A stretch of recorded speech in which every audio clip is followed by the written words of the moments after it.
Let's discuss this question which has been asked in UPTGT 2011. Question is, a steady current flows in a metallic conductor of non-uniform cross section.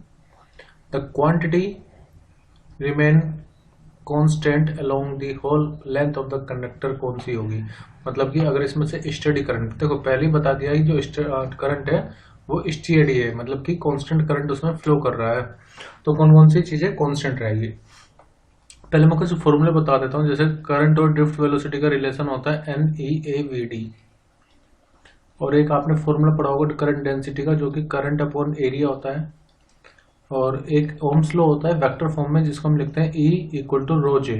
यहाँ पर vector quantity आती है। तो अगर मैं ये देखूं कि इलेक्ट्रिक फील्ड किस तरह से एरिया पर डिपेंड कर रही है, तो मैं J को लिखूंगा I अपॉन में एरिया। J मतलब एक वेक्टर क्वांटिटी होती है।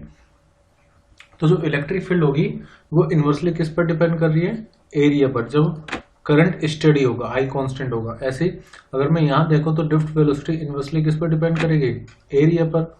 तो क्योंकि यहाँ से जब आप इधर जा रहे हो तो एरिया चेंज हो रहा है, एरिया कांस्टेंट नहीं है, नॉन यूनिफॉर्म है, तो जिसकी वजह से ड्रिफ्ट वेलोसिटी और इलेक्ट्रिक फील्ड ये दोनों वेरी करेगी। अभी जब वेरी करेंगी मतलब कि चेंज होंगी, कांस्टेंट नहीं रहेंगी। तो हमसे क्वेश्चन में पूछा था कि कौन सी चीज कांस्टेंट रहेगी, तो ड्रिफ्ट वेलोसिटी नहीं रहेगी। ड्रिफ्ट वेलोसिटी या स्पीड कुछ भी बोल सकते हैं, ये भी ऑप्शन नहीं होगा। यहाँ पर भी ड्रिफ्ट स्पीड आ रहा है, ये भी ऑप्शन सही नहीं है।